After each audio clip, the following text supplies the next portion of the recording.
Got the American flag in the background, so I guess we're ready to start. Really All right, so we are learning tonight about the halachas, the laws relating to the Zika virus. Now, usually this class, kill it. usually this class is about Parsha halacha, halacha relating to the Parsha.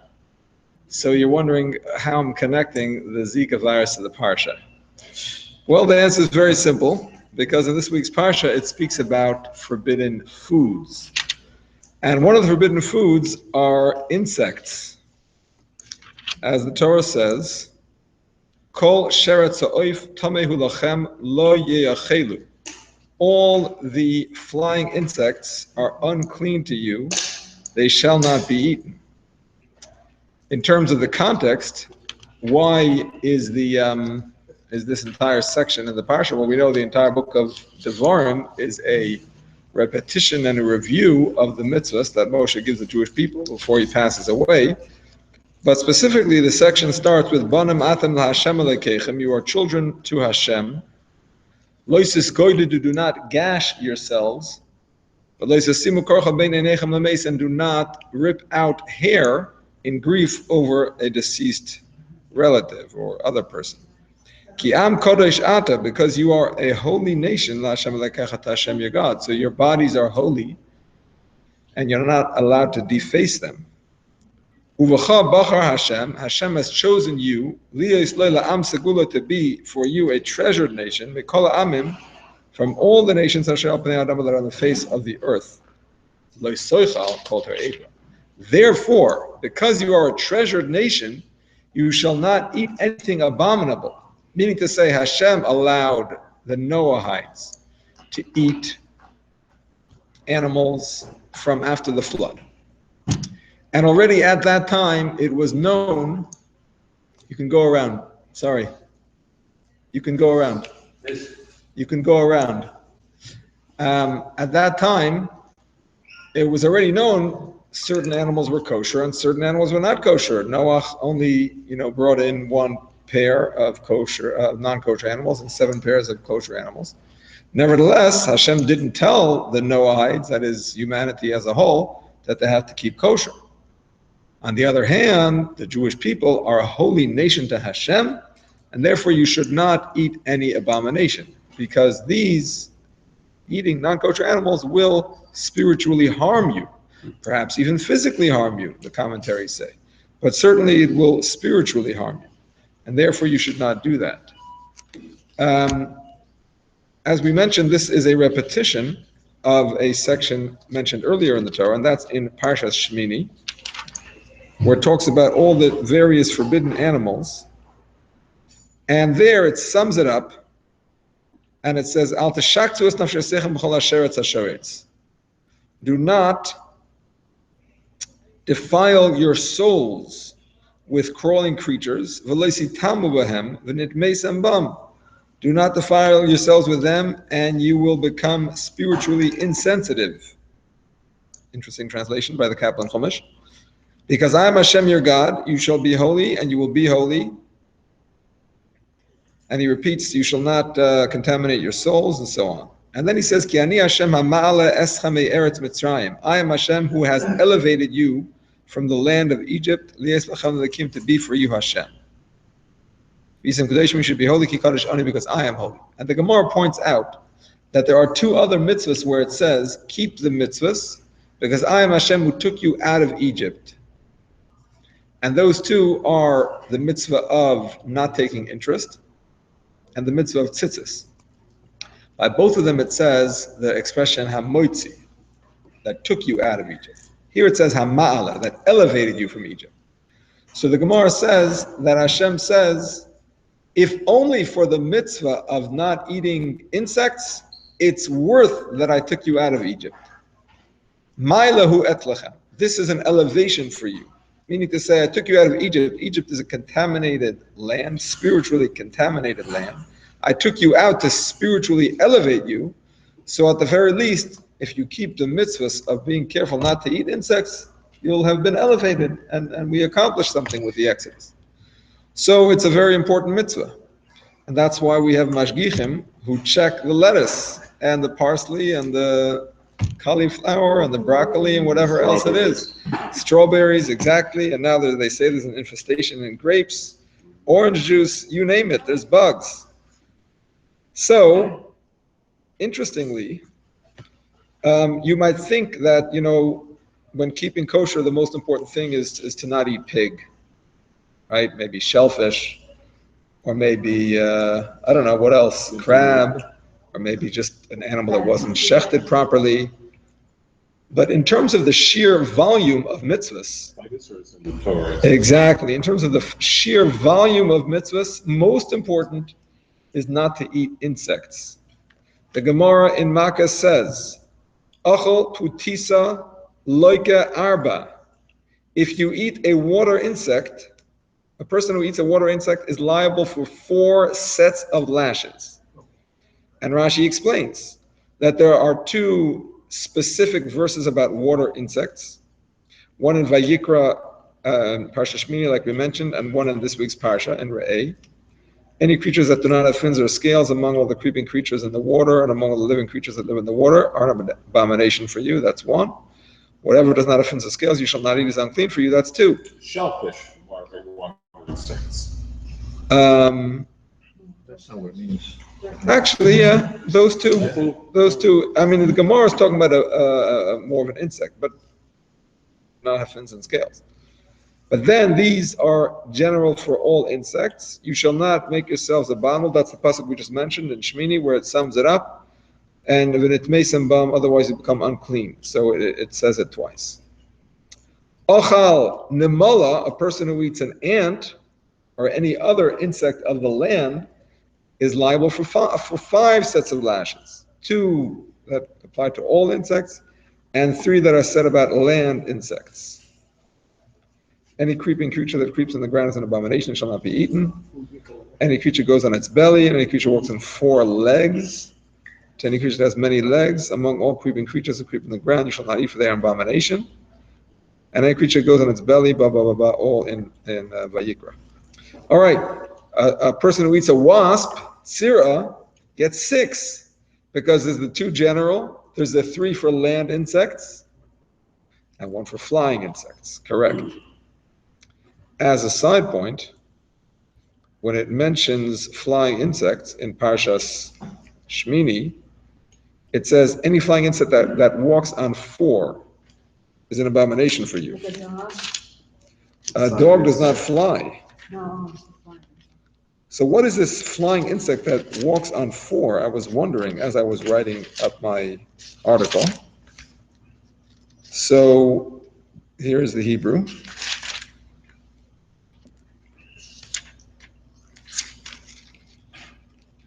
Any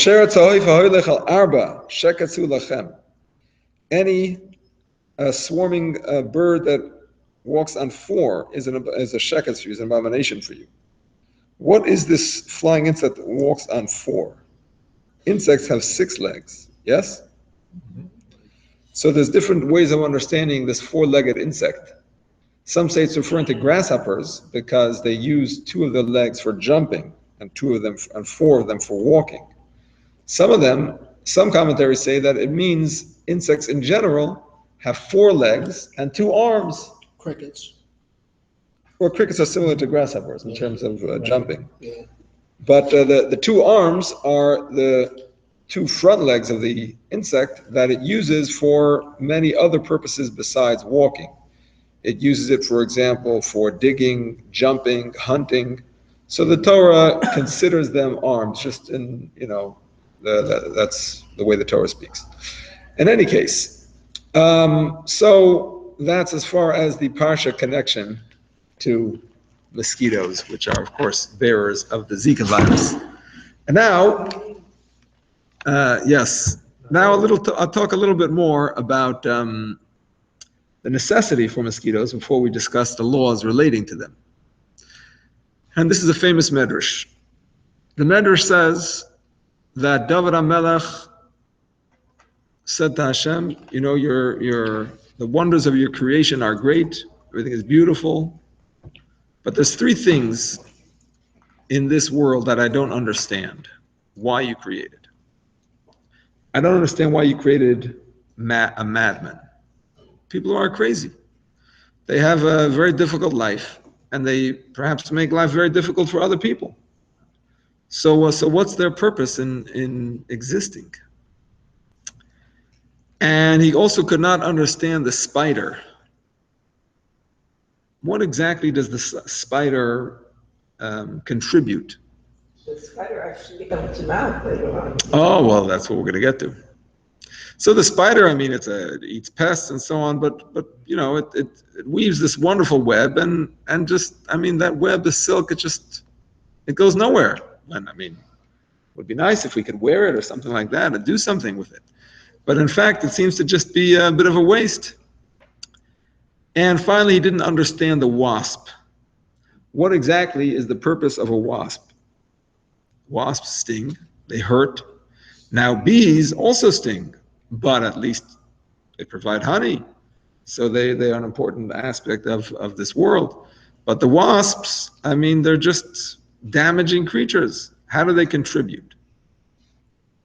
Especially as I learned today that the wasps can completely annihilate honey, bees, and just wipe them out and steal their larvae and eat their honey. So they seem to be quite damaging creatures. So David HaMelech was wondering what their purpose is. Of course, he knew that Hashem has a purpose in everything, but he didn't understand the purpose.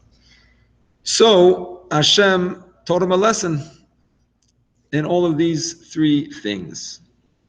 As far as the madman is concerned, David HaMelech had to run away from Shaul HaMelech, from King Saul, when King Saul wanted to kill him because he was jealous of him. He thought he was undermining him and taking his throne and so on and so forth.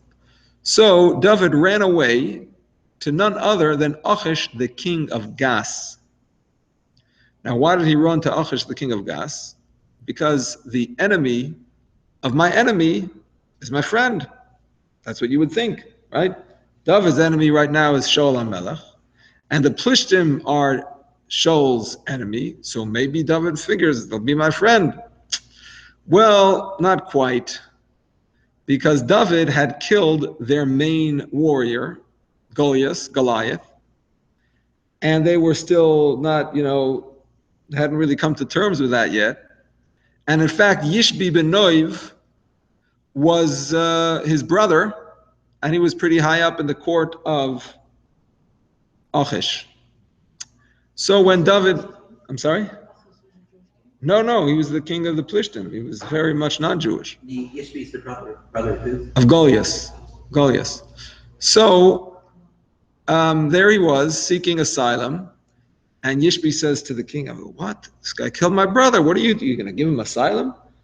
So Achish said, "Well, that was war. You can't punish somebody for what he does in war. I mean, otherwise all the soldiers would be punished for war crimes."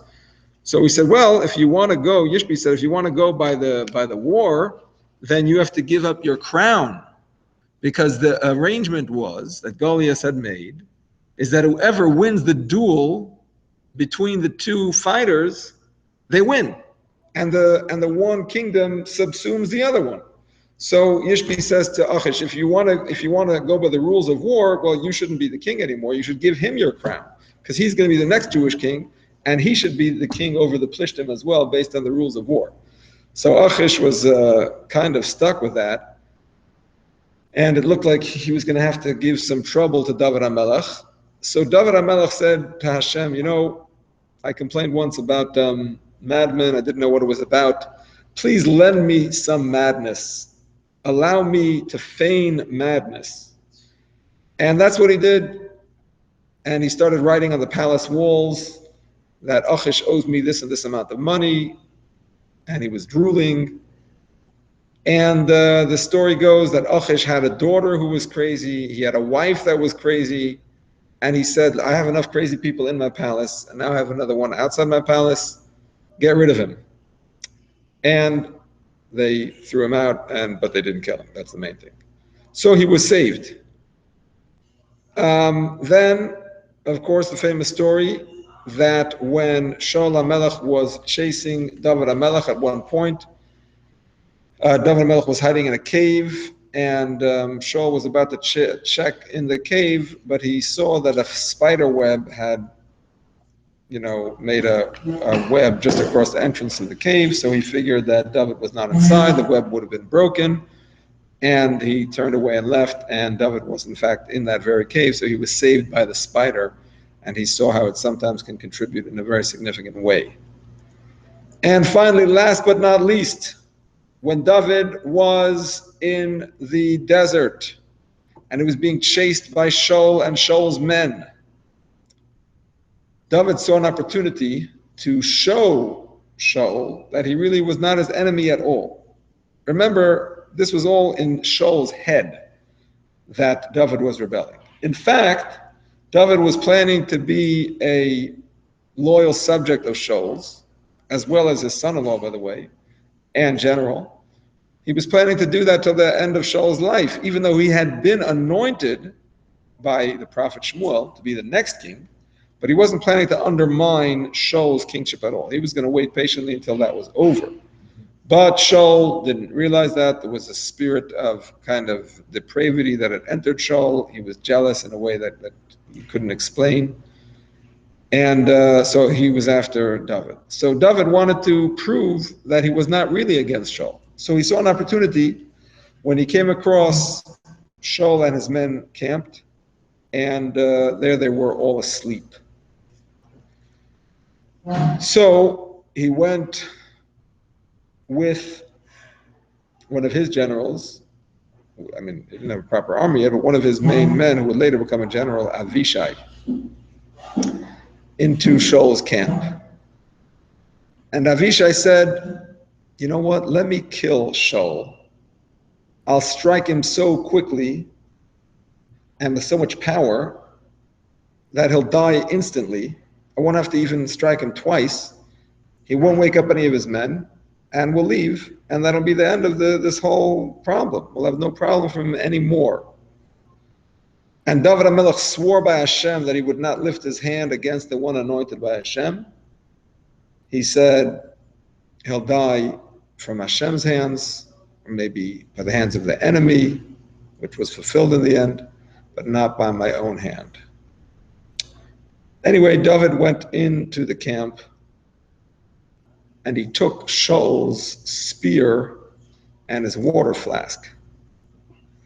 And then he went far away, and he called out to Shaul, and he said, he woke him up, and he said to him, these are your soldiers, these are the ones who protect you. Look, I have your spear, I have your water flask. I could have killed you, but I didn't do it because I would never kill you. I would never kill the anointed one of Hashem, and so on. So actually at that time, Shaul had a bit of tshuva thoughts. And he actually spoke quite positively to David. Let me just find it, because it's quite an impressive speech that he gives.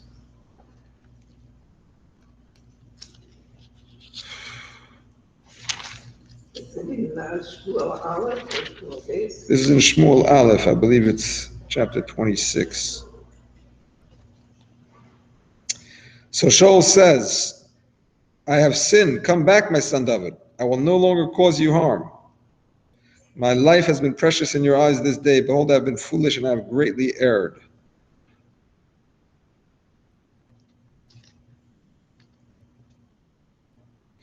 Blessed are you, my son David. May you accomplish much and may you be very successful.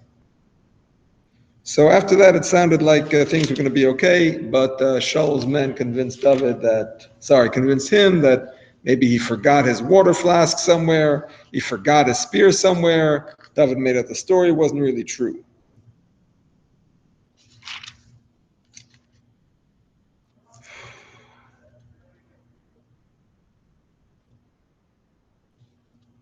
Actually, the speech that I was thinking about, he made a different time when Shaul was in a cave going to the bathroom, and David was in the same cave and he could have killed him.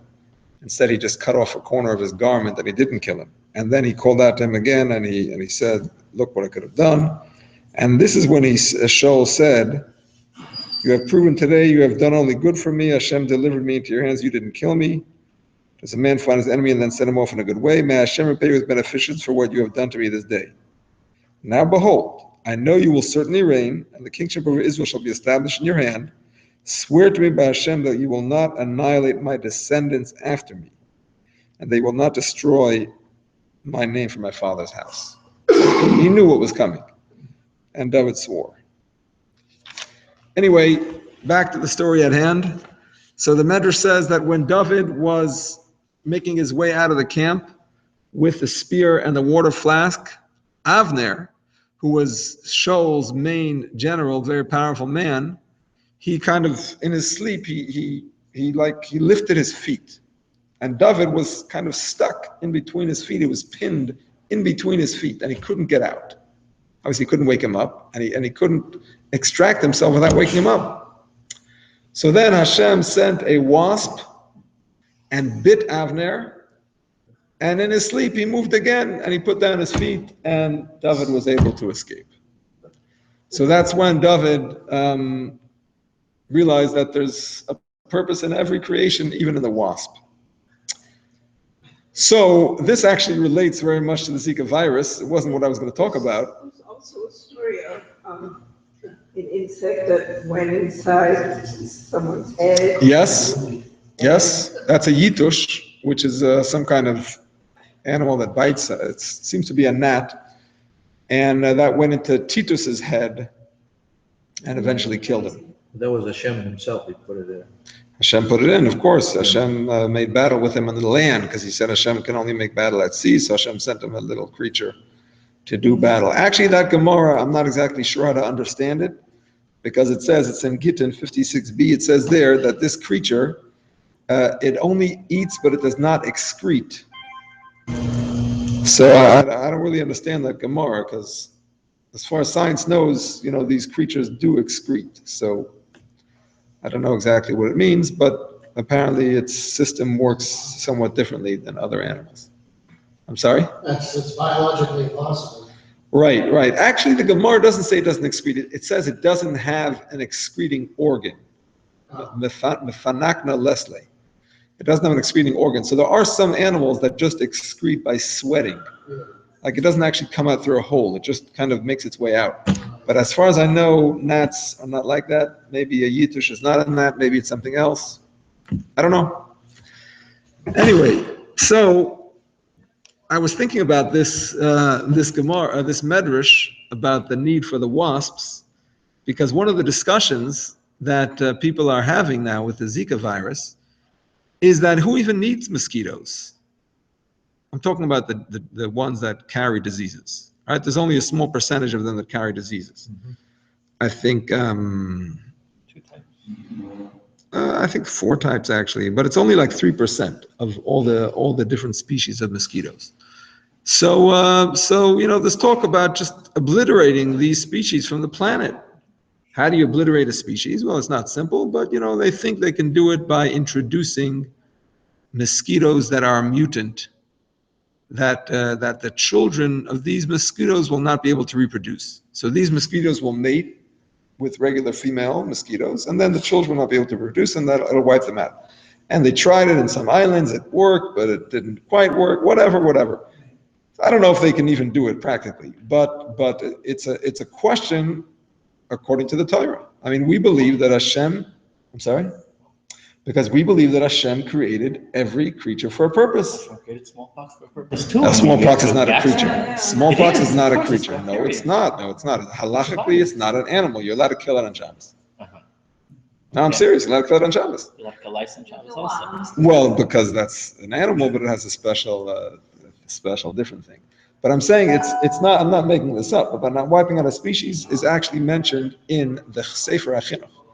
The Sefer HaChinuch says that the reason we do not kill a mother animal and baby animal on the same day, I mean certain animals, shechita, whatever, is because Hashem created every species in this world for a purpose, and a species is never supposed to be obliterated, and killing 2 generations at once is kind of like, in a small way, wiping out a species. So he holds that you're not supposed to wipe out a species. Now, what is considered a species? Is this specific class of mosquitoes a species, or is it all even if there mosquitoes? wasn't the amount of human lives, you're allowed to be violent to save human lives. More than half of people in human history have been killed by mosquitoes. The biggest killer in human history, more than people. People are the second biggest, but you're allowed to violent in this to save millions of human lives. I hear it's a svara. It's a svara.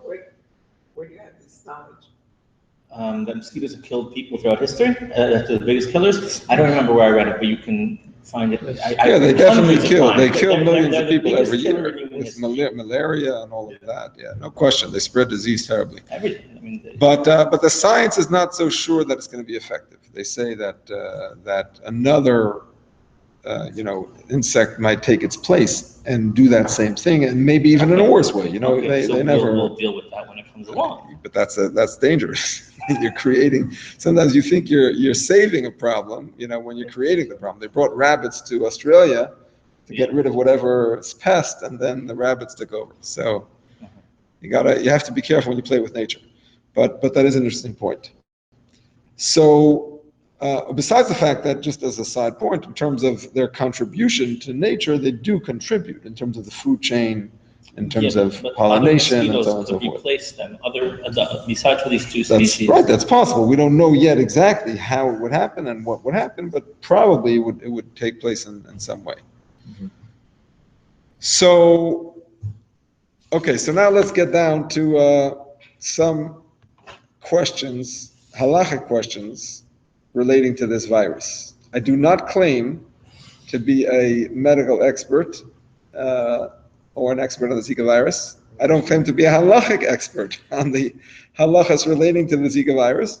I'm just going to bring up some questions and discuss the halachas that relate to these questions in general. And you don't use this in any practical way other than for interesting halachic discussions. So first of all, are you allowed to kill a mosquito on Shabbos in general? Are you allowed to kill a mosquito on Shabbos if you're living in the contamination zone of the Zika virus in Wynwood, in Miami Beach, in those blocks, and where else? And even more so if there's a pregnant woman in the house or in the immediate area. So these are questions. So let's talk a little bit about dangerous creatures and killing them on Shabbos. So in the most extreme situation, and that is an animal that is known to be danger to human life, poisonous snakes, venomous snakes that are able to kill, scorpions, 20 of the 1,000 species of scorpions are lethal. And if you see any of those lethal animals on Shabbos, whether or not they are running after a human being, you're allowed to kill them. Halachically, you're allowed to kill them. I will say that the experts don't advise trying to kill a snake because it's usually just better to stay away because it's a bigger chance of getting bitten than not getting bitten if you start up with it than if you just stay away. But in any case, if you feel confident that you can kill it without getting injured, halachically you're allowed to kill it, even if it's not right now threatening a human life. But obviously you're there and there's other people around, and it could. So that's allowed. Now, that would be allowed even if it were a Torah violation, but in fact, it's not a Torah violation to kill an animal for protection, according to most opinions. And this is based on the halachic principle of a melacha she'ein tzricha legufa, which means when a person does a labor that is forbidden on Shabbos, but you don't need the item with which you're performing the labor. So you're digging a hole, which is forbidden on Shabbos, like plowing, but I don't need the hole. I just need the dirt, right? I need the dirt because my kid wants to play in the sandbox. So that hole is a malacha she'ein tzricha legufa.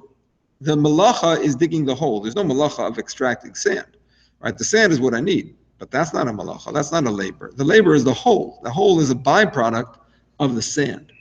So that's a malacha she'ein tzricha legufa, and according to most authorities, that is not forbidden by Torah law, because that's not an important way of doing labor. The way they did labor in the Mishkan which is where we learn all of the concepts of the forbidden labors and Shabbos, they did it in an important way. Everything they did because they needed it. They needed to build this, they needed to do that, they needed to cook this, they needed to grind that. It was for it itself. It wasn't for some other secondary reason. So if you're doing it for a secondary reason, that's not the way it was performed in the Mishkan, and it's not forbidden by Torah law. Most opinions hold that. The Rambam is of the opinion that it is forbidden by Torah law. Most authorities do not follow his view. Okay, so in any case, that's as far as a poisonous animal is concerned. As far as an animal that is not poisonous, but can cause extreme pain, suffering, and distress, like many snakes, right, that are not actually lethal. The bite is not lethal, but they cause a lot of pain. And other types of scorpions, and I don't know what else, but any animal that could cause extreme pain, but not death. What's extreme mean? The bee sting extreme? No, actually, they mention bees as being part of just a bother, but not an extreme pain. Let me see if I have any examples here of actual animals. A fly would fall under that as well, Yeah, fly is just a bother. It's not an extreme pain. but they carry disease. Yeah, actually, I don't have any examples offhand. I don't know. I'm sorry? They carry disease, the fly. Yeah, maybe not. Just like mosquitoes, maybe not. We'll discuss mosquitoes obviously more later. But the point is that according to the opinions that killing animals when you don't actually need them, again, I forgot to tie it up, what I was saying before. Just like when you dig a hole and you don't need the hole, that's not a Torah violation according to most opinions. If you kill an animal and you don't need the body, you don't need the actual carcass of the animal, because you're not a scientist that's bringing it into your lab and doing experiments with it. You're just killing it because it's bothering you. So that's a malacha she'ein tzarich leguf. You don't need it, it's a rabbinic violation. So now, if it's an animal that is not dangerous to the life, but it is dangerous to the limb or to suffering, whatever. So if you hold it's a Torah violation, so definitely if it's coming after you to bite you, you're allowed to kill it, because the rabbinic decrees were not made in a situation that would cause you extreme pain. They relaxed their decrees in such cases. Now, let's say it's not coming to bite you. Now, theoretically, you could say, well, we should still be allowed to kill it because it could cause pain and the rabbi should relax it. Problem is, it doesn't look good. People see you killing an animal and it's not a clear threat to human life. So what are you doing? It doesn't look right. So the rabbi said, only do it if you're doing it in a way that's not obvious. Meaning to say you can walk on it, you can step on it and kill it as you walk. But don't, swat it or otherwise kill it directly. So it's not just about a kalachar yet. It's not just that you do it backhanded. It's that you do it in a way that does not appear that you're intending to kill it. So it's different than shimon. It's different than shino, exactly. It shouldn't be seen that you're just killing animals. Now, by the way, if it's an animal that you're not sure if it's dangerous or not, which is not uncommon, right? So then, if it's coming after you, you kill it, because that's an actual suffix nefashos. That's a perhaps threat to the human life. But if it's not actually coming after you, then you should kill it in this way, in a less than obvious way, like we're saying.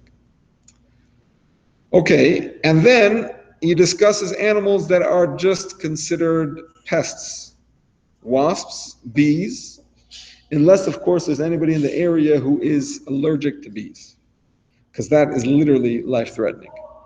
But other than that, gnats, bedbugs, mosquitoes, all such insects. So, I'm sorry? Lots of different types of insects that may be affecting somebody. Right. There's not an exhaustive list at all, but actually spiders, some can be dangerous. Some are just, pests. But in any case, so these animals, you're not allowed to kill them even if they're actually biting you. Not allowed to kill them because it's a rabbinic violation, as we said, according to most opinions.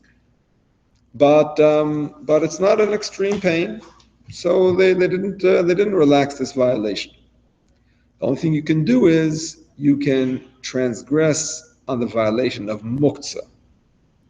Muktzah is less severe than killing. It's not like an actual malacha d'Rabbanan. It's less severe.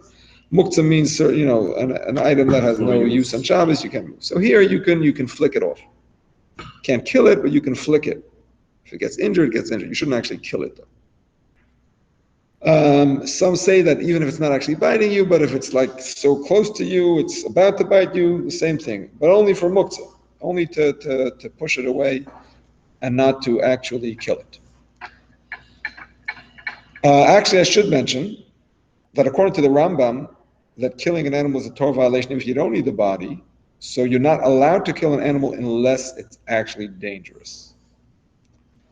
So what's the halacha? We said the main halacha does not follow the Rambam. However, the Alter Rebbe says a Baal Nefesh will be careful.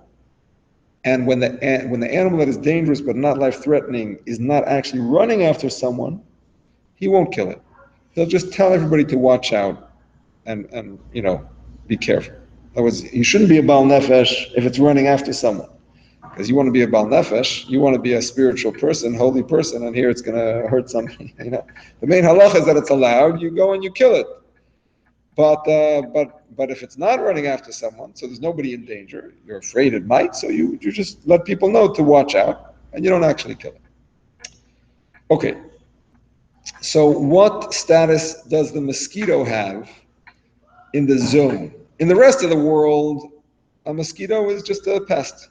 I mean, even though it's theoretically possible to have other severe disease. I mean, somebody passed away from West Nile virus in Aventura a few years ago. So, I mean, it could have it, but it seems that it's such a low incident. It's the mosquito that carries smallpox, you were mentioning smallpox. No. Smallpox is not a mosquito. It's No, an malaria. It's airborne. It's Malaria. Mosquitoes carry malaria. The point is that it seems to be such an extremely low incidence that unless you know that it's in the area, that you wouldn't have to worry about that. On the other hand, in the contamination zone, in the Zika zone, it would seem that one should be allowed to kill a mosquito if it's going to bite you, if it appears to be after you or after any human being, because it could cause extreme harm to an unborn fetus, even to older people, younger people. They're not sure exactly what it could cause, but to an unborn fetus, it can cause, what is it called? Microcephaly, is that how you pronounce it? Yeah. Microcephaly, where the brain is not formed properly, and the babies can be extremely, damaged as a result of that. Even though it's only 1 in 100, it's only 1 in 100 babies whose mothers have Zika that will be severely, deformed or have birth defects. But, that's still an amount that people are careful about. And honestly, I'm not 100% sure of this ruling, because the Torah's, what the Torah considers a significant number may not be the same as what science considers a significant number. 1% in science is like a huge amount. It's only 1% if you know the mosquito has Zika and you know it's going to bite you. Right, yeah, certainly. But even in areas that have it, most mosquitoes don't have it. Absolutely. And the person that's being bitten may not be a pregnant woman. Yeah. You know what I mean? Maybe it'll go from that person to someone else. That's fake. It's exactly many doubts. However, But wouldn't that in itself be a reason to kill it? You know that, you're a male in your whatever, 30s, 40s, so, but the fact that it can, it can infect you, it may not affect you, but now another mosquito could come, bite you and transmit it to a pregnant woman. So, either that or a person's own wife, Yeah. that's also something to think about. So just nip it in the bud, so to speak. So I will just mention this again. This is totally anecdotal because it's not a tight halachic tshuva in any sense, but there is a famous piece from the Kovetz Shiurim from Rav Chanan Wasserman in terms of what is considered a sakana. You're not allowed to do things that are dangerous. So what is considered dangerous? Skydiving is pretty dangerous. Some guy just died in Arizona somewhere skydiving. And what about, what is it that they do when they jump off buildings? What is that called? Base jumping. Base jumping. I mean, people do it. No, but there's also base jumping, where they jump off tall buildings and bridges. And also somebody just died from that recently. So it's a halachic question. You're allowed to endanger yourself. So Rabbi Chanan Wasserman says, there's no percentage. The Torah doesn't tell you percentages. What people consider dangerous is forbidden. That's all. Because it's too difficult for the Torah to give you exact guidelines, how many people are going to die. The Torah doesn't work that way.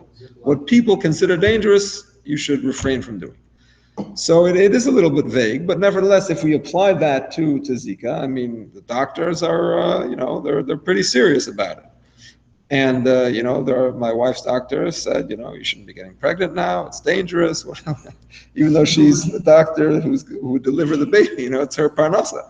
Nevertheless, for a doctor, the 1% chance is a very, very significant thing. So in today's world, where we've battled disease to such a degree, so people consider that a danger. So it would seem that there is room to consider the mosquito's bite a dangerous bite. Again, this is only in the area, because a mosquito only travels, 400 meters, I think, in its life. So it's not a very big area. It's a few blocks, here and there. But if it's in that area, it would seem that it's permissible to kill a mosquito on Shabbos. I did discuss this with Rabbi Leibel Shapiro, the Rosh Hashiva of Miami Beach in the zone, and he said that he is ruling that way, that it would be permissible to kill a mosquito on Shabbos. Any mosquito. You don't know what type of mosquito it is. I mean, In the zone only? In the zone. Unless you're a mosquito expert. But otherwise, he said yes. You're talking about by hand. You're not talking about spraying. Yeah, by hand. Spraying is somewhat of a different issue in terms of the bug spray to protect yourself from mosquitoes. That actually, I wanted to mention, that is absolutely permissible to use. You can spray it on yourself. You can smear it on yourself. You should not use a cream, because there's a question about using a cream on Shabbos. But you can use a liquid or just an aerosol spray. Exactly. That's it. So that's 100% fine. No problem with it on Shabbos. To spray the mosquito itself to kill it. I mean, Just like by hand. it's same thing. So in terms of killing a mosquito with spray, if that's the preferred method, I mean, whatever. Either on your skin or on the clothes, it doesn't matter. Doesn't matter.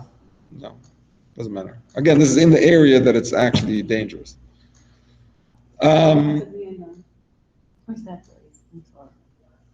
So, what other halachic issues can come up here? So this is a question. Trapping an animal the same thing like killing it?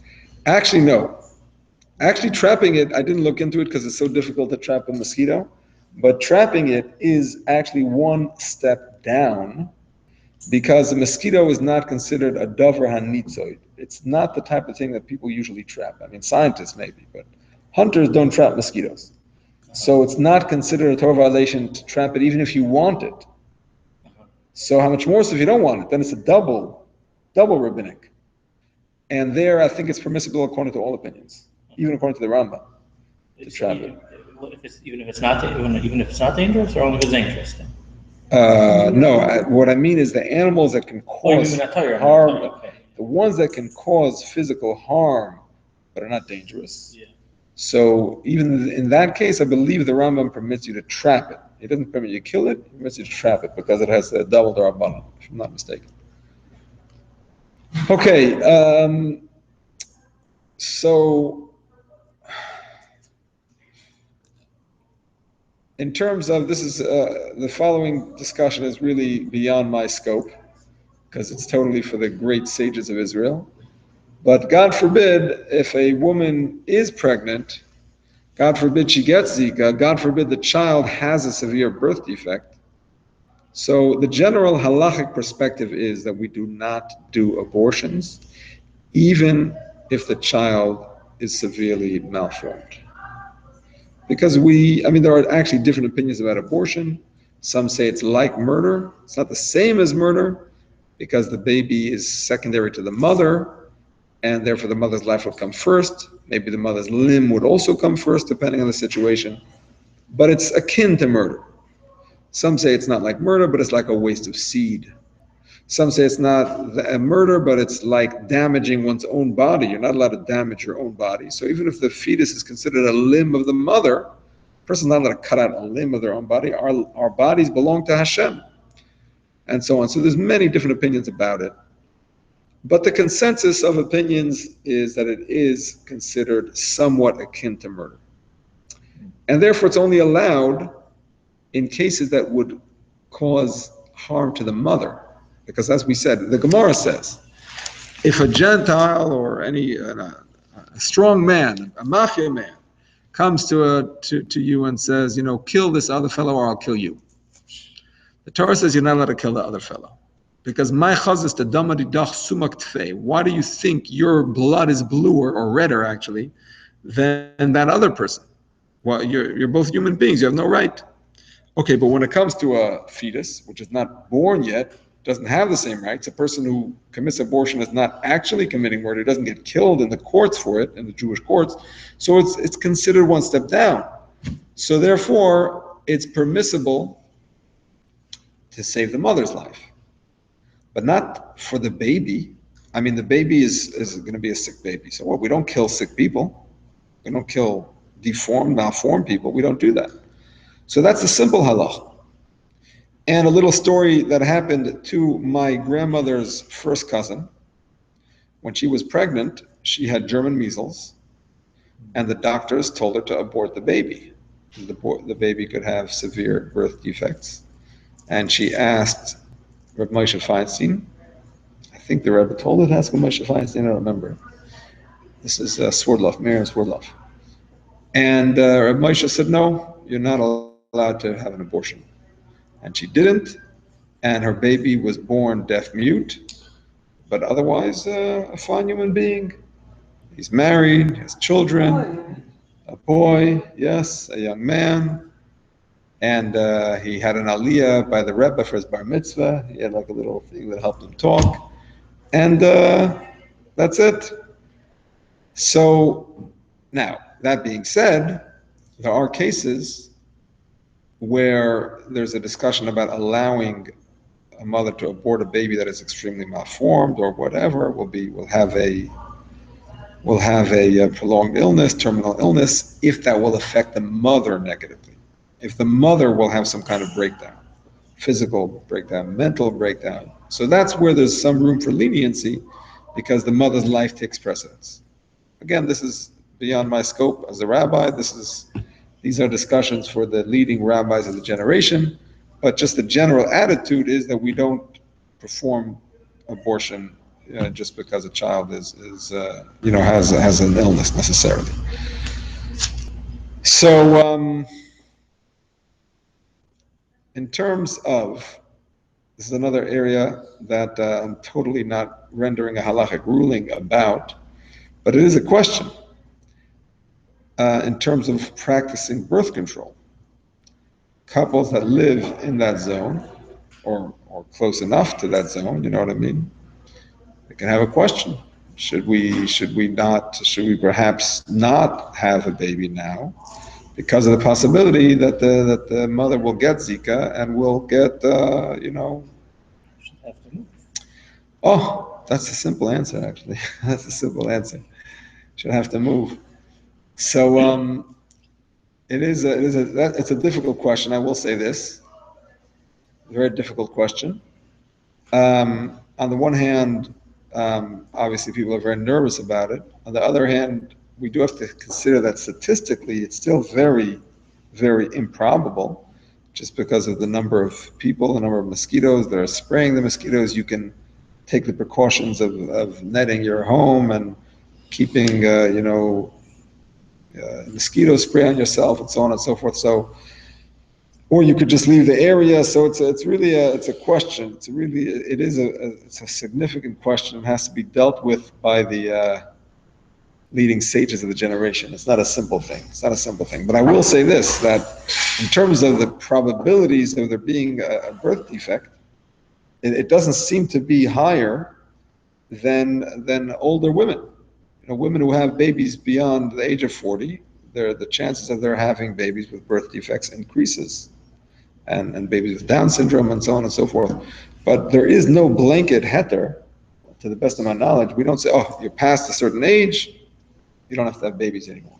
I mean, we try as much as possible to have as many as Hashem blesses us with. Because the halacha does not consider those amounts to be, those percentages to be high enough to say that we should stop. I think even at age 45, I think it's only 1 in 100 that has a serious birth defect. But what the scientists consider a serious birth defect is, for example, to be born without one of the fingers. That's serious, a whole limb missing. But halachically, I mean, that's not a serious thing. To have Down syndrome that's a serious thing. But that's much less than 1 in 100. Anyway, the point is, this is just a springboard for further discussion. I'm not rendering any ruling about it, but it would seem, just based on that it would seem that there's no blanket heter, just to say, well, it's dangerous, we don't know. Even if they're already infected, or just because they live? Oh, actually, maybe if they're already infected, that perhaps is a more reason. But on the other hand, if they're already infected, they can wait, and they'll be immune. And no, but I don't know if the baby's going to be. Are they talking immune? Yeah, afterwards they're immune. Yeah. So just for we have 6 months for a man, right? I think for a man it's less than a woman. I don't remember exactly what it is, but I think it's less than for a woman. So yeah, actually, that's a good idea. Everybody should get Zika, get over with it, and then get pregnant after that. That's a good idea. I haven't thought of that. That's because of the vaccination, but they don't have a vaccine. They don't have a vaccine yet, but if you get the disease itself, then you'll get it again. Yeah. Rabbi, did you say on Shabbos you could put on a cream? That's mamish a good idea. The only thing is that the problem is that you might be causing other people to get it, because then a mosquito could pass it from one to the other. That's the problem. It could bite the person. That's the problem. But otherwise, it's a good idea. Did you say on Shabbos you could put the cream that's... A spray. You can put a spray or a liquid on. You shouldn't use smear a it. spray? Yeah. Or you can't use You one? can use a spray. You shouldn't use a cream, because creams might be considered smoothing on Shabbos, not as smooth. But if it's a liquid or a spray, that's allowed. Okay. All right, very good. I hope you all learned something tonight. Very good. My pleasure. I wish you all a good Shabbos. Thank you. My pleasure. I want to share something with everyone here, that they should know that Avon Skin So Soft contains an ingredient that repels mosquitoes, and it's great for kids, and it doesn't do any harm. Available here for how much? No, I don't have it. I don't sell it.